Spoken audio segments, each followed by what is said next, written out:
Alors bonjour et bienvenue à ce cours sur la pensée positive. Et nous, on a déjà commencé à penser positivement parce qu'on était là, installés, on discutait. On va dédier ce cours, Bezrat Hashem, pour la réfoua chez Lema Bekarov de Noah Ben Sloan, Raphaël Yahish Ben Hana, Caroline Yehudit Bat Joël Eliane Sima, Laurence Aviva Bat Sarah, Yosef Ishaï Ben Daniel Myriam, Raphaël Chaimer Ben Sima Chacha, Eleni Orna Batren Chana, et Leilou Nishmat Nathan Chai Ben Karen Rivka, Bezrat Hashem. Et d'ailleurs, si vous regardez cette vidéo ou si vous faites la Frachatala cette semaine, si vous pouvez la faire, Leilou Nishmat Nathan Chai Ben Karen Rivka, Bezrat Hashem, ce serait vraiment formidable. Ça fait 12 mois. Ouais, je l'ai posté, je crois. Je me suis inscrite sur la liste là. Super. Ah oui, j'ai vu tout le monde, c'est vrai. C'est donc Esther Halimi a une de ses meilleures amies qui s'appelle Karen Smadja, qui habite dans le New Jersey, et leur fils est Niftar l'année dernière. C'est les 12 mois, c'était hier, le 8. Donc voilà, donc cette semaine, il était très attaché à la mitzvah de Afrashat Rala. Et du coup, on va les attacher à avoir 40 femmes qui vont faire la Afrashat pour lui. Ok, donc on revient à notre pensée positive, et on va continuer. Donc là, on en était à la force de la volonté. Ok, donc il est marqué dans les psaumes, ça on l'a dit je crois la semaine passée, tu ouvres ta main, on avait dit, Hachem pourvoit à tous nos besoins. Cependant, afin d'atteindre nos objectifs et de recevoir ce que nous désirons du Maître du monde, nous devons le vouloir de toutes nos forces. En fait, on disait, on ne peut pas recevoir si on ne crée pas le cli pour recevoir, le récipient pour recevoir. Si tu vas, par exemple, à l'époque où il y avait des porteurs d'eau dans les rues, je ne sais pas, au Maroc ou je ne sais pas où, d'accord ? Il fallait bien amener ton container pour recevoir de l'eau. Tu ne pouvais pas aller demander de l'eau, vas-y donne-moi de l'eau, mais comment tu veux que je te la donne ? C'est pas possible. Donc c'est pareil. En fait, nous, quand on demande à Kadosh Baruch Hu de nous donner quelque chose, il faut qu'on amène un récipient, il faut qu'on crée ce récipient. Et c'est quoi ce récipient ? C'est notre volonté. Est-ce que je veux vraiment le recevoir ? Et qu'est-ce que je vais mettre en place avec ma volonté pour le recevoir ? Ça fait du sens ? Ouais. Alors, là, il y a un témoignage. Est-ce que tu veux lire, Salamé ? Ah, Féline, merci, Morgane n'est pas là. Ouh là là. Je me suis dit, tu l'avais ou pas ? Non. J'ai bugué. Ok, alors on va faire... Bravo. On va faire Mismor les deux là.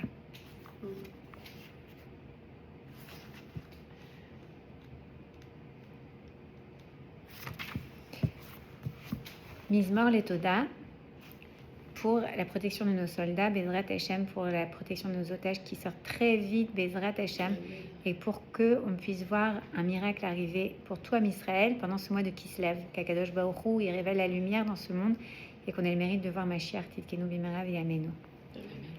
Mizmor letoda, Ariu l'Adonai kol haaretz, Ivduet Adonai besimcha bo lefanav birnana. Deu ki Adonai hu Elohim, hu asanu velo anachnu, amo vetzon marito. Bou she'arav betoda chatzrotav vitrila, odu lo barechu shemo kitov Adonai leolam chasdo ve'ador vador emunato. Et aussi pour le fils d'une de mes copines qui a un Covid, mais il est petit, il est tout petit, il a beaucoup de fièvre, David Ben Michal, Bezrat Hashem. Il a Covid ? Ah, pour Régine ? Oui, il a Covid. Elle a fait des examens, elle attend des résultats. Ah, amène des bonnes nouvelles. C'est Régine Je m'en rappelle plus de prénom de sa mère. Bat, c'est pas Simcha ? Ouais, on avait fait. Bat Sarah et Menou, on va dire. Je me souviens plus. Alors, témoignage de Barcaï de Herzliya. Quelqu'un veut lire ? Tu veux lire ? J'ai longtemps cherché du travail, mais sans succès. Je peux tourner la vidéo ? Ou t'es pas là ? Ouais. J'ai longtemps cherché du travail, mais sans succès. Après de longues et vaines recherches, je m'étais résignée à accepter n'importe quel poste, même inférieur à mes qualifications. Néanmoins, mes recherches restaient infructueuses. Je n'en comprenais pas la raison. Des millions de personnes travaillaient chaque jour et il me semblait être la seule à ne pas y parvenir. Récemment, quelqu'un m'a demandé de réfléchir sur mon réel désir de travailler. Ne voulais-je pas simplement pouvoir fournir une réponse convenable socialement lorsque l'on me demandait quel était mon métier? Cette question m'a troublée et après mûre réflexion, j'ai découvert que je n'avais pas vraiment besoin de travailler, ni par nécessité économique, ni pour occuper mes heures de liberté. En fait, je n'avais aucun besoin impératif de travailler et c'est pourquoi ma recherche d'emploi n'était pas sous-tendue par une réelle volonté.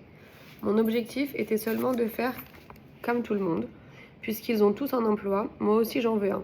Il m'est évident à présent que mon manque de conviction profonde de devoir travailler constituait l'obstacle véritable pour y parvenir. Ok. Qu'est-ce que ça vous évoque, ce témoignage? Il n'était pas vraiment motivé par Ouais, travailler. Il n'avait pas de volonté de travail?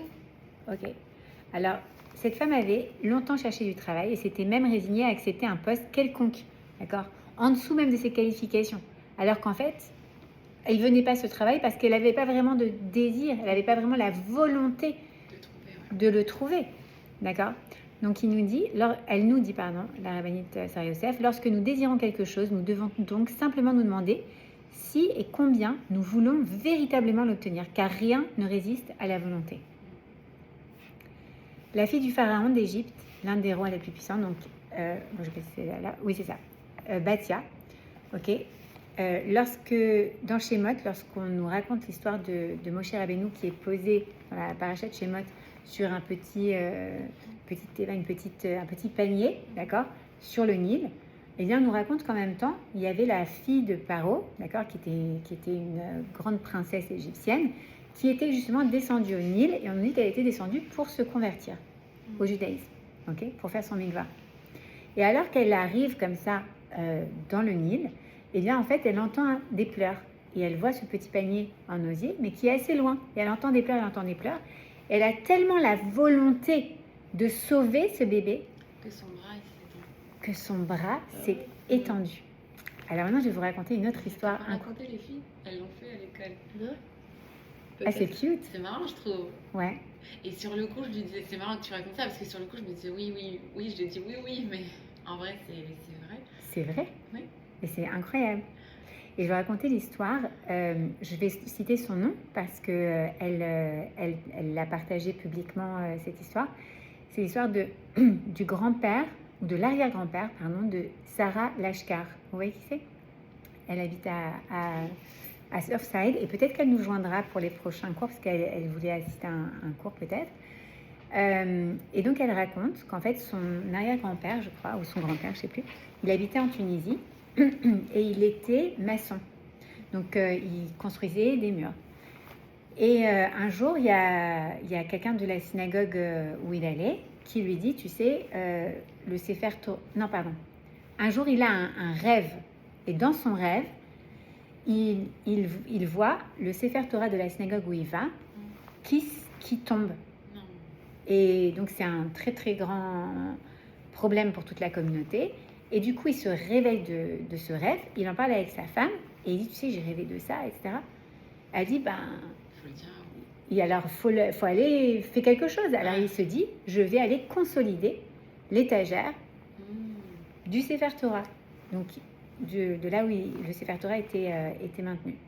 Et donc, il arrive dans la synagogue. Il commence à mettre en place,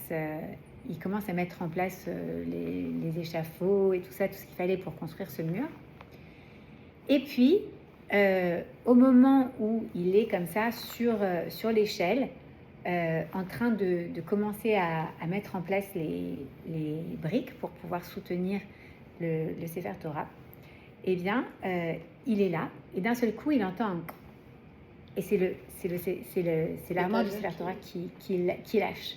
Et donc, il tient comme ça le Sefer Torah et il peut pas laisser, il peut pas lâcher, il peut pas bouger. Il appelle, il y a personne autour de lui. Et donc, qu'est-ce qu'il fait?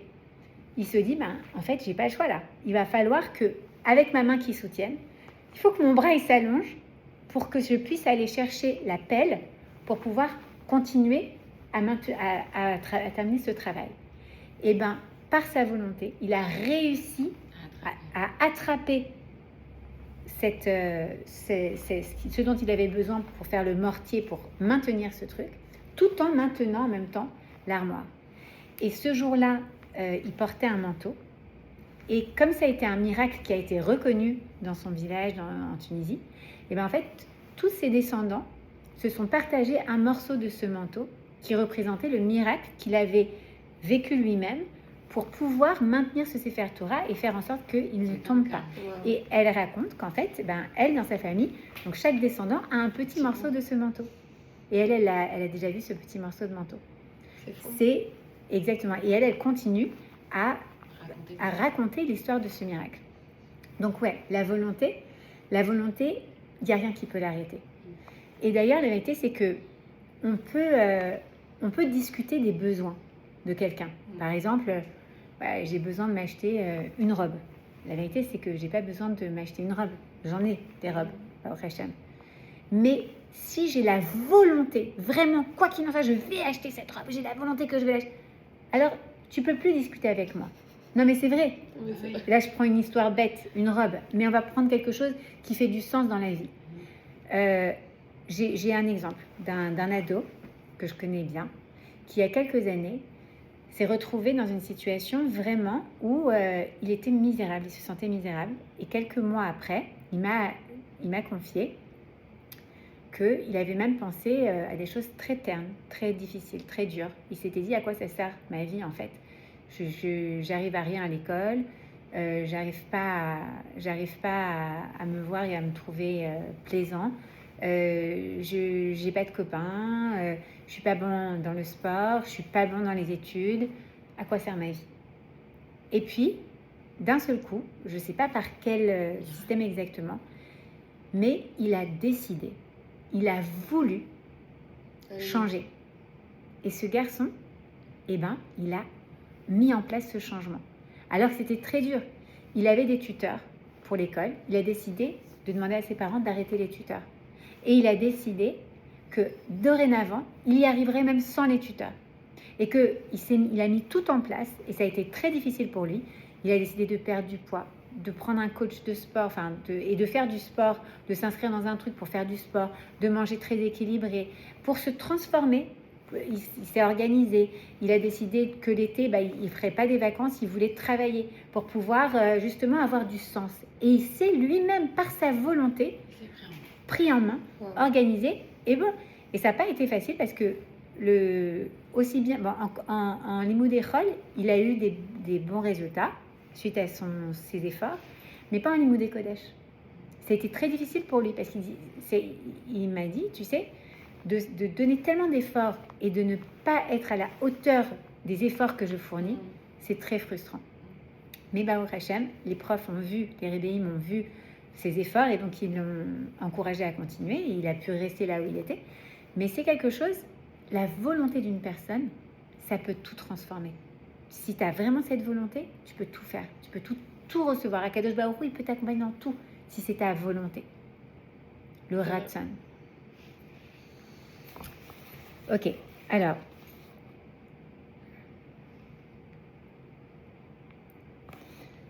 Ok. Donc là, il nous dit, y a-t-il une logique dans cette histoire? Donc c'est à propos de l'histoire de Bathia. Pourquoi le bras de la fille de Pharaon se serait-elle allongé démesurément? Il est évident pour tous qu'il lui était a priori impossible d'atteindre le berceau, mais le Midrash explique ainsi qu'elle était descendue au fleuve pour se purifier de la présence des idoles, ok, qu'elle voulait se convertir au judaïsme, nous dit Rashi, d'accord, et qu'elle voulut absolument sauver cet enfant hébreu malgré le décret d'extermination de son père. Et elle a agi avec la spontanéité de son cœur, sans même penser aux conséquences d'un tel acte. Elle tendit le bras sans réfléchir et le miracle se produisit.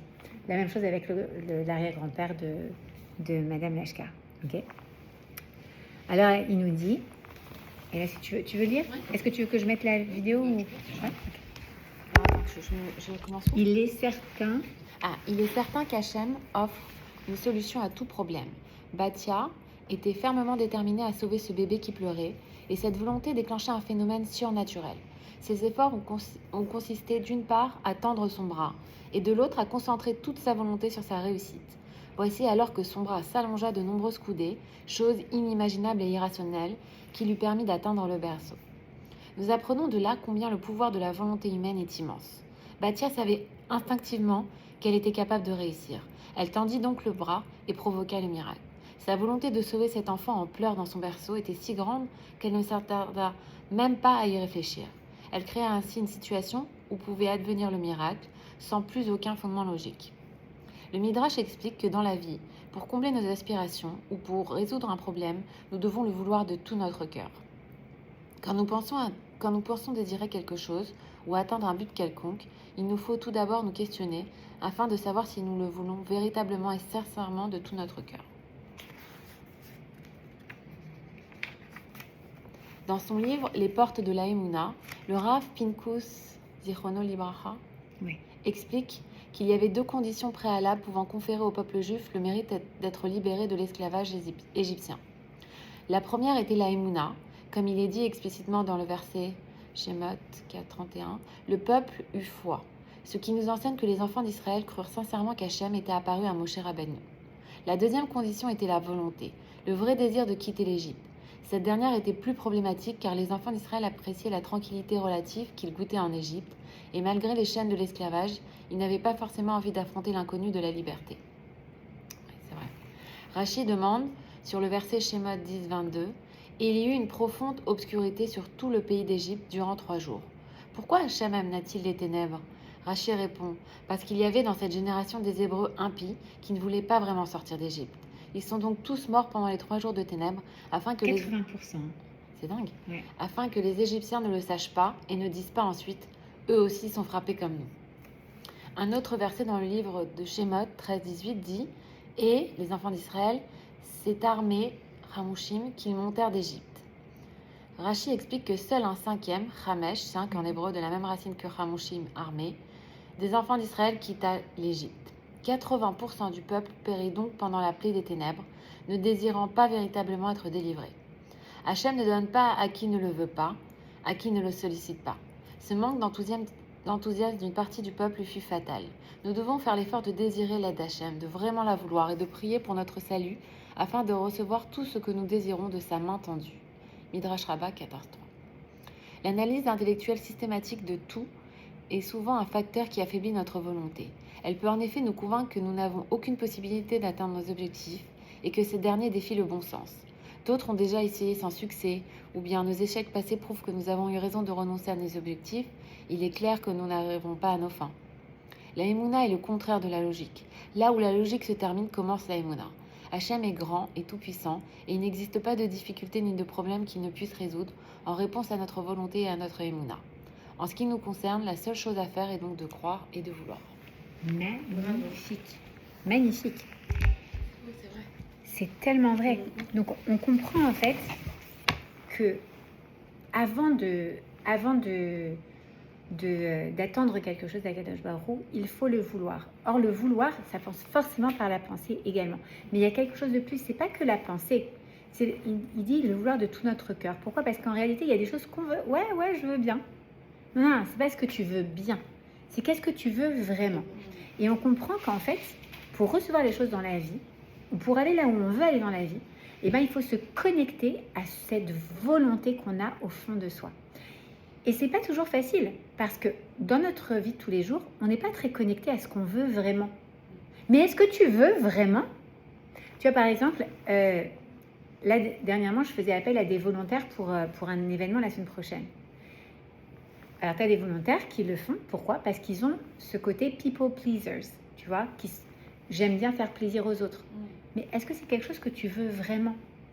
Par exemple, il y a certaines personnes, et moi inclus il y a quelques années, maintenant j'ai travaillé sur ce côté-là, mais quand tu es un people pleasers, tu as l'habitude avant même qu'on te demande, tu vas vouloir te proposer pour aider, d'accord?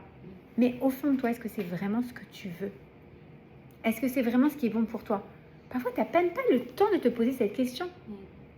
Alors, est-ce que tu dois être volontaire si tu le veux pas vraiment? Bah non, peut-être pas. Si ça va vraiment pas avec ta volonté, au fond, Si toi, ta volonté, c'est ce soir-là de dédier du temps à ta famille parce que tu sais que tes enfants, ils ont besoin que tu sois présente ce soir, tu n'as rien à faire à aider une organisation caritative. Même si c'est très beau de vouloir aider une association caritative. Mais tu dois d'abord commencer par qu'est-ce que tu veux vraiment. Tu veux vraiment que ton fils il soit bien, tu veux vraiment que ta fille elle soit bien, tu veux vraiment ça. Et tu sais que ça passe aujourd'hui par ce moment-là, je dois le passer avec lui. Mais c'est ça qui doit être ta priorité. En fait, et c'est hyper important quand en tant que femme de se l'appliquer à soi-même, de se dire qu'est-ce que je veux vraiment. Et c'est pas dans les petites choses, on parle pas de choses matérielles, même si ça peut être aussi des choses matérielles. D'accord ? Je veux vraiment avoir une maison. Je veux vraiment, avec mon mari, on veut vraiment acheter une maison. Pourquoi ? Parce qu'on veut avoir cette sécurité. Parce qu'on va avoir cette sérénité d'esprit de se dire ça c'est chez nous. Et en plus, à l'intérieur, on va pouvoir, dans cette maison, par exemple, moi je sais que j'ai des coachés qui ont ce désir d'acheter une maison. Pour eux, c'est quelque chose qui va marquer comme une tranquillité d'esprit et un accomplissement. Et donc, je les ai fait se connecter à cette volonté. Et ensuite, on va décrire comment est-ce qu'elle visionne cette maison. D'accord ? Et bien, ça aussi, ça te connecte à sa volonté. Parce que du coup, tu décris mieux. Quand tu veux savoir ce que tu veux vraiment, il faut que tu passes par certains niveaux qui vont te permettre de comprendre, de définir. Parce que la volonté ou la pensée, elle reste très abstraite. Comment est-ce que tu lui donnes vie ? C'est le principe même de comment Akadosh Baruch Hu, il a inscrit sa volonté dans ce monde. Vous savez, quand Akadosh Baruch Hu, il a créé ce monde, on dit au tout départ, vous connaissez mon histoire avec les chamallows, je vous l'ai déjà faite, non ? Non ? Chamallow ? Non, jamais. Non. Ah bon ? Bizarre. Ok, alors, au tout départ de la création du monde, Akadosh Baruch Hu, il est, au départ de la création du monde, Hachem est illimité, éternel, d'accord ? Et illimité. Ça veut dire quoi ? C'est qu'en fait, il n'est ni dans la temporalité, ni dans la limitation spatiale. Ok ? Il n'est pas dans l'espace, il n'est pas dans le temps. C'est pour ça que nous, on appelle ça éternel et infini. D'accord ? Mais en fait, il n'est pas dans le temps, il n'est pas dans l'espace. Ok. Imaginez, c'est très compliqué pour nous d'avoir cette idée-là, parce qu'on vit dans un monde qui est limité par le temps et l'espace. On est défini par des dimensions spatiales et temporelles. Donc, c'est impossible pour nous de comprendre ça. Comment est-ce que j'ai un petit exemple qui nous permet de mieux comprendre ? C'est quoi ? C'est imaginer que vous avez une jarre, d'accord ? Et que vous remplissez cette jarre avec des chamallows. Donc la jarre, c'est l'univers, même si l'univers en réalité est infini. Mais on va la représenter de manière finie juste pour comprendre. D'accord ? Donc tu as cette jarre. Cette jarre, c'est l'univers. Et Hachem, on va le représenter comme de la matière du chamallow. D'accord ? Elle remplit toute la jarre. Il n'y a pas un espace de vide. Ein od milevado. Il n'y a rien d'autre que lui. Toute la jarre est remplie de cette matière chamallow. D'accord ? À un moment, Hachem va avoir une volonté. C'est quoi sa volonté ? De créer un monde. De créer le monde. D'accord ? Alors, comment est-ce qu'il va faire ? Parce que ça, c'est sa volonté, c'est son ratson. Son ratson, c'est de créer le monde. Comment est-ce qu'il va faire ? D'abord, il va faire de l'espace pour que ce monde puisse exister. Donc, on imagine qu'on compresse les chamallows. D'accord ? Et on crée un espace. Cet espace va être cet espace qu'Hachem il s'est rétracté, on appelle ça le tzimtzum, il se rétracte, il se contracte, c'est très très schématisé ce que je vous raconte, et il fait de l'espace, il fait de l'espace pour que le monde puisse exister. Et le truc c'est que le chamallow, quand tu le contractes, qu'est-ce qui se passe ? Il rétrécit, mais après il reprend sa forme. Tu es d'accord ? C'est quelque chose qui bounce, it bounce back, ça s'expand, comme on dit, mince. Ça s'étend après, d'accord ? Donc, tu le contractes et ça s'étend. Et en fait, ça, c'est le principe du tzimtzum. C'est qu'il s'est contracté et après, il s'est étendu. Comme un petit peu le principe, tu sais, d'une bombe atomique. Qu'est-ce que tu fais ? Tu contractes de l'énergie et après, ça explose, d'accord ? Et en fait, c'est à travers cette explosion, cette expansion d'Hachem que le monde s'est créé. Et c'est pour ça qu'on peut dire encore aujourd'hui, Ein od milevado. Pourquoi ? Parce que toutes les choses qu'on voit, toutes les choses matérielles sont créées à partir d'Akadosh Baruch Hu. Comme dans le ventre d'une maman, un nourrisson, un fœtus, il va être créé à partir de sa maman. il a une existence en soi, et en même temps, eh ben, il a été créé de la mer. Il n'y a rien d'autre que la mer quand il est à l'intérieur du ventre, tu vois. Et en même temps, il a une existence, et du Père, bien sûr, mais et d'Hachem, ils sont trois. Mais ça veut dire que c'est créé à partir d'une graine, d'accord, et ensuite ça vient de l'intérieur. Ok. Donc, qu'est-ce qui s'est passé? En fait, Akadosh Baruch Hu, il représentait ce qu'on appelle la lumière infinie, qui s'appelle le Ein Sof, d'accord? Cette lumière infinie qui représente Hachem. Maintenant, sa volonté, c'est d'exister, d'exprimer sa volonté dans ce monde, de s'exprimer dans ce monde. Comment est-ce qu'il peut faire? Imagine que tu es voilà, on a tous vécu un moment où il y a des éclipses solaires. Qu'est-ce qu'on doit faire pour regarder une éclipse solaire? On est obligé de mettre des lunettes très très sombres, très opaques. Qu'est-ce qu'elles font? Elles filtrent la lumière du soleil et elles permettent à l'œil de ne pas être abîmé par l'intensité de la lumière du soleil. Akadosh Baruch Hu, pour s'exprimer dans ce monde, il fallait qu'il passe par des filtres. Ces filtres sont ce qu'on appelle les séphirotes, les 10 séphirotes. Chochma, Bina, Da'at, qui sont les 3 séphirotes, on va dire, un petit peu intellectuelles, et ensuite les séphirotes émotionnelles, qui sont en fait des filtres qui filtrent la lumière d'Akadosh Baruch Hu, qui permettent à Hachem de s'exprimer dans ce monde. Donc Chochma, Bina, Da'at. Alors on va expliquer Chochma. Chochma, c'est l'idée. Tiens, j'ai une idée, d'accord? Bina, c'est la distinction. Je vais la préciser un petit peu. Da'at, c'est les connaissances que je vais avoir besoin de mettre en place pour formuler mon idée. D'accord? C'est comme ça que nous aussi, on va procéder pour développer notre volonté. J'ai la volonté de quoi? C'est quoi ta volonté? Alors, ça peut être cette maison. Je veux une maison. D'accord. Donc, tu veux une maison. Maintenant, Bina, tu vas distinguer quel type de maison. Da'at, qu'est-ce que tu as besoin pour construire cette maison? D'accord? Ensuite, Hachem, il s'est exprimé donc à travers ces 3 premières séphirotes, ces 3 premiers filtres, disons un peu intellectuels, d'accord? Et ensuite, il va s'exprimer par des filtres émotionnels qui sont Chesed, Gvura, Tiferet. Vous vous souvenez, on les a déjà vus ensemble après Pessah. Donc Chesed, Chorma, Tiferet, Od, Yesod, Netzar, Od, Yesod et Malchut, d'accord? C'est les 7 autres séphirotes, qui sont que des filtres. C'est des filtres qui permettent à Hachem de s'exprimer dans cet univers sans qu'on soit brûlé par l'intensité de la lumière d'Hachem. Elles lui permettent de se limiter. Parce que vous savez, si lui, il est en dehors du temps et en dehors de l'espace, comment est-ce qu'il peut s'exprimer à l'intérieur d'une dimension à la fois limitée par le temps et l'espace? À travers ces filtres qui le limitent, qui le contractent, qui lui permettent en fait d'exister, de s'exprimer, d'exprimer sa volonté. Et bien nous, ça va être pareil. Notre volonté, comment est-ce qu'on va la définir? À travers des niveaux. Donc on a cette idée déjà, ensuite on va distinguer ce que c'est exactement cette idée, ensuite on va avoir les informations qui vont nous permettre de connaître, de comprendre cette idée, d'accord? Et ensuite on va l'exprimer. Alors, c'est quoi le chesed? Ça va être, pour que cette volonté, elle s'exprime, je vais donner. Ah là là, tu sais, quand tu as une volonté, tu dis ça va être, mais quoi? À fond la volonté, à fond les ballons. Je vais aller toute la journée. On va donner, par exemple, un exemple d'une volonté de quelqu'un qui veut créer je sais pas, une cuisine cachère, genre un peu les restos du cœur, d'accord? Il se dit, ouais, je vais offrir à manger à tout le monde, tous les gens qui vont avoir besoin de manger, je vais offrir, je veux faire ça, ça va être génial, etc. D'accord? Ça, c'est le côté chesed. C'est, vas-y, j'ai un flot de bonté, de bienveillance. Quand tu as une volonté au départ, tu as cette idée, ok, tu es excité, tu veux donner, mais ça va dans tous les sens. N'est-ce pas? Alors après, tu as besoin de Gvura. La Gvura, qu'est-ce qu'elle fait? La Gvura, c'est, attends, tu veux donner à tout le monde, mais c'est pas possible. Il faut d'abord que tu commences par peut-être 5-10 personnes.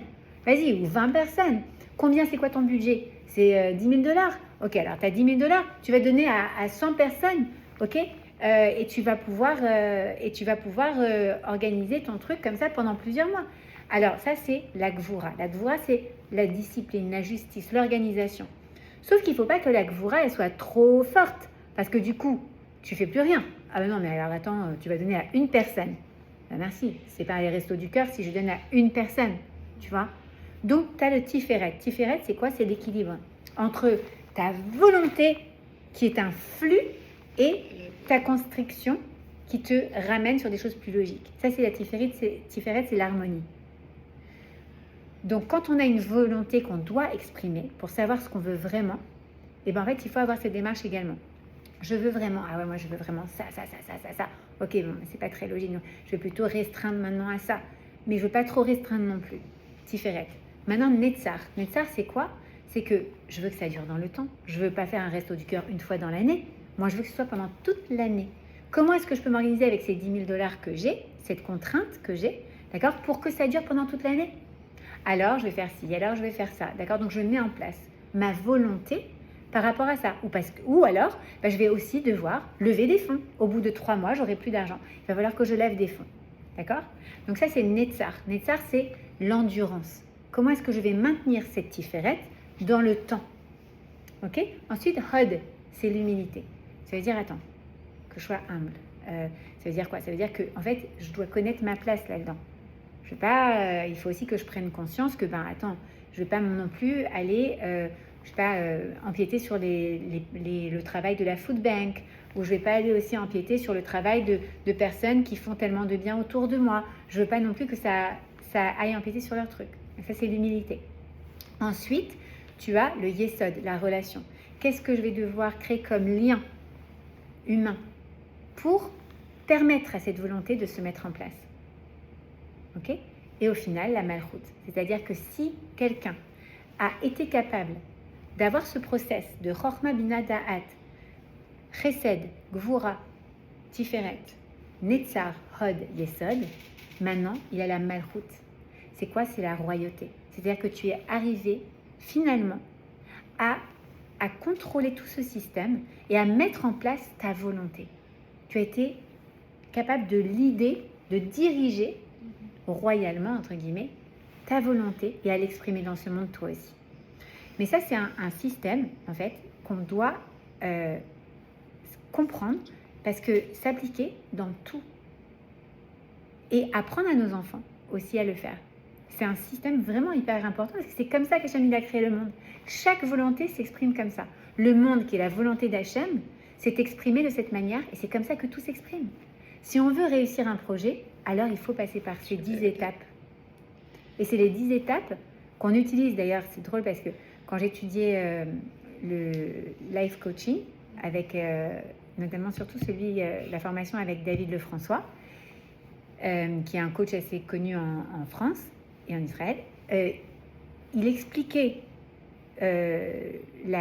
comment est-ce qu'on amène les gens à réaliser des projets, comment est-ce qu'on les accompagne, sous forme justement ça s'appelle les niveaux logiques, d'accord? Mais en fait, c'est 7 niveaux qui correspondent aux 7 étapes de la séphira, des séphirotes, d'expression de la volonté. Donc c'est hyper important de comprendre, voilà, qui je serai une fois que j'aurai exprimé ma volonté. Ça, c'est la malchoute. La malchoute, c'est qui ça fera de moi. D'accord? Ce sera mon identité. Ok, vous êtes bien en termes de temps? Ouais. Parce qu'on est dans la temporalité, non? Alors, des questions par rapport à ça? Non, j'ai... Non? Et toi, Ali? Non, ça va. Non? Non. Et vous? Non? Alors, est-ce que quelqu'un veut lire intervention humaine ou divine? Tu veux?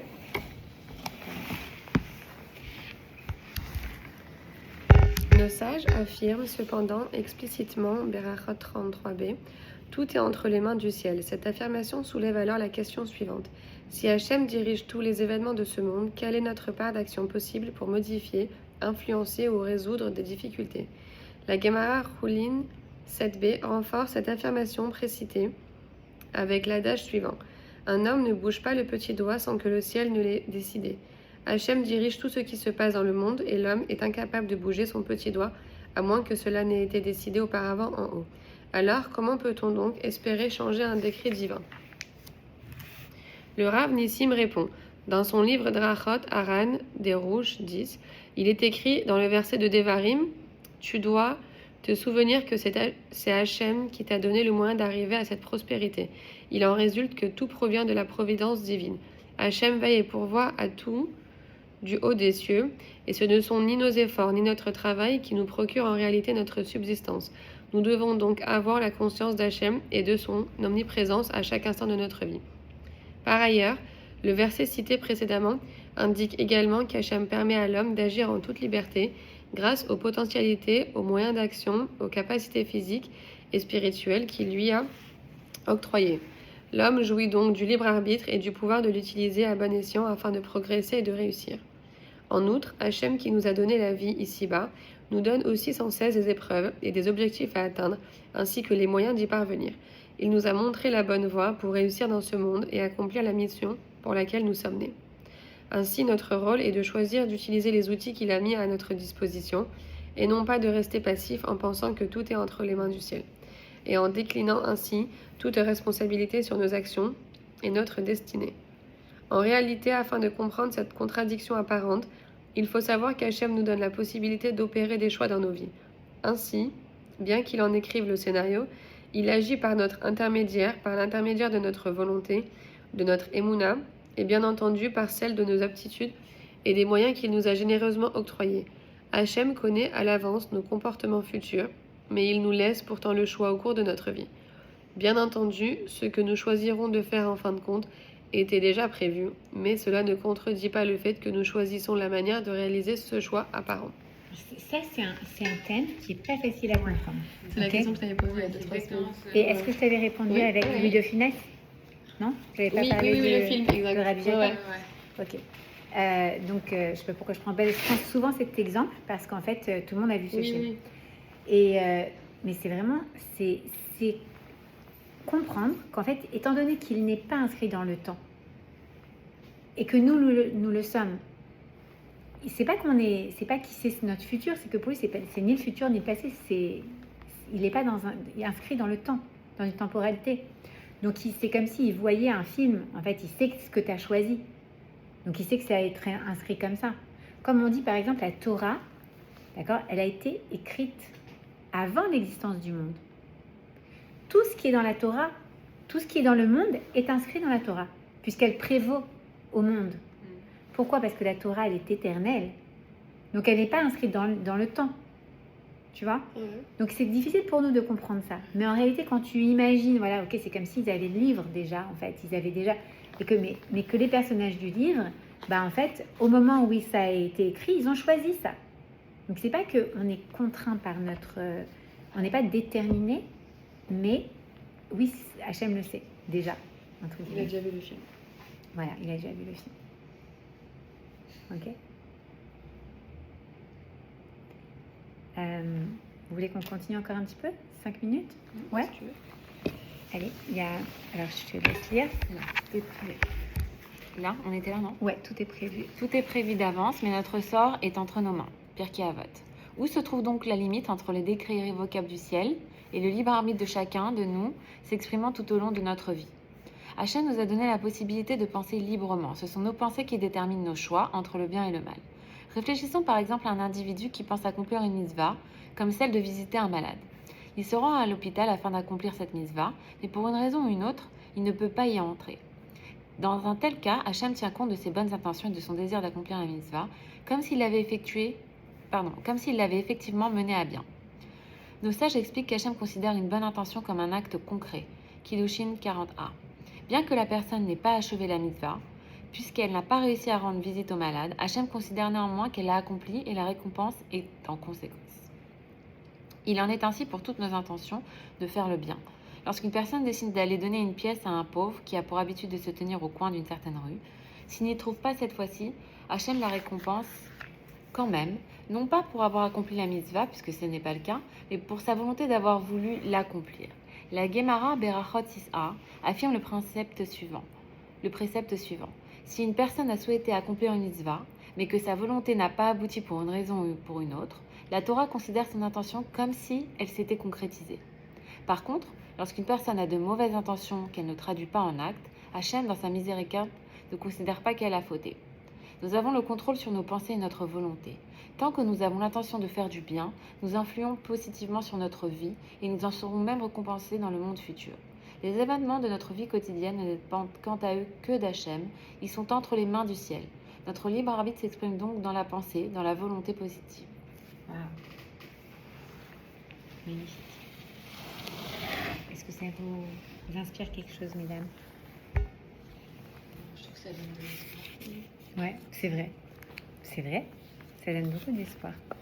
Et je pense même que l'espoir, il est fondé là-dessus, finalement. Ouais. Mais moi, ça m'arrive souvent.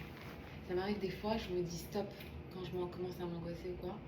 De toute façon, si tu veux le bien, il y aura du bien. Ouais, bien sûr.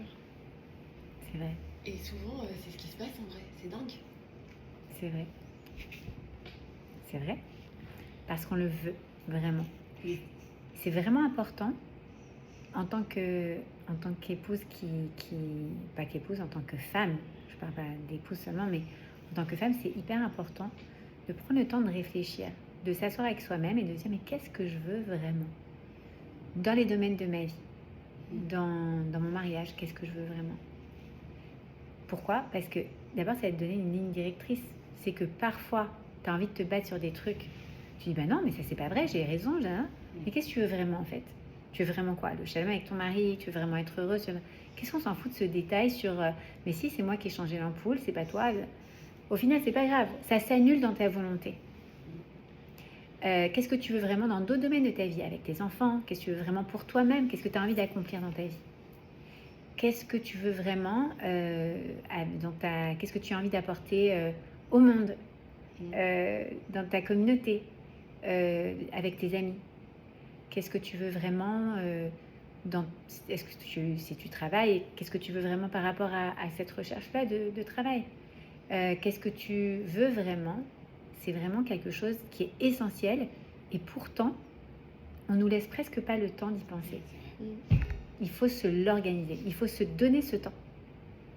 C'est vraiment important. Je me rappelle, j'avais une prof de philo et elle disait, vous vous rendez pas compte, en fait, il y a de la musique partout, ça empêche les gens de réfléchir.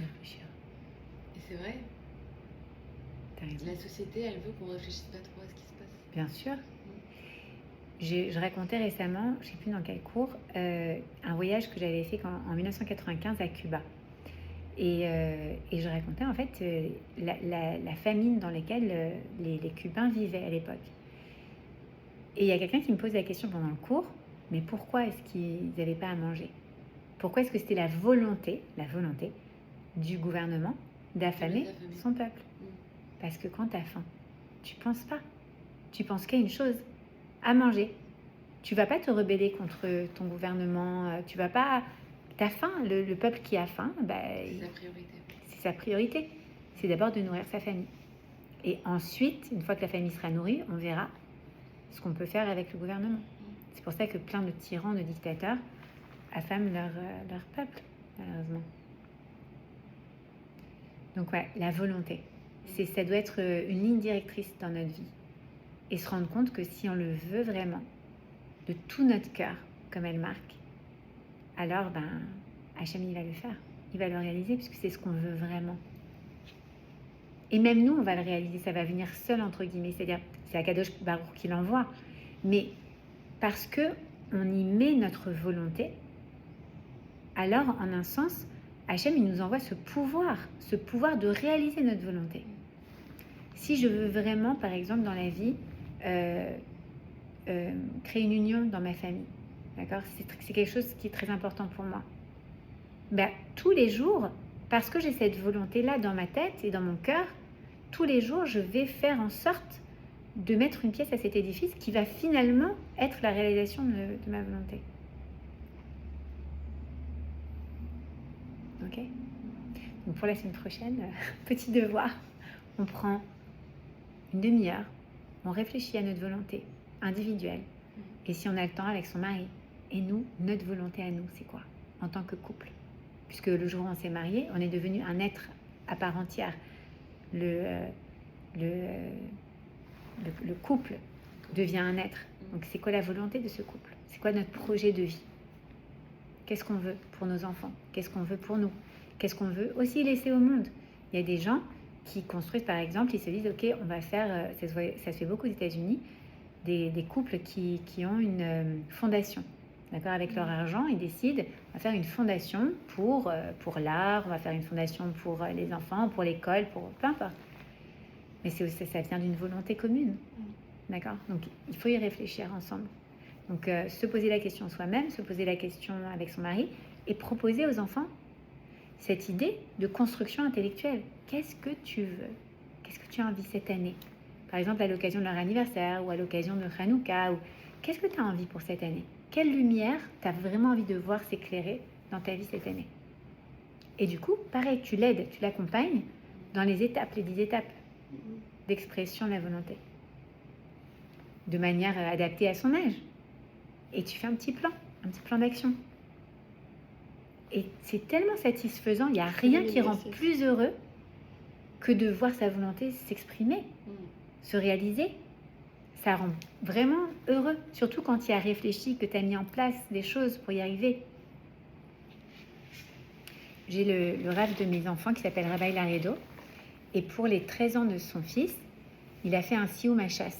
C'est-à-dire que son fils a terminé toute l'étude du Talmud à 13 ans, ce qui est impossible, entre guillemets.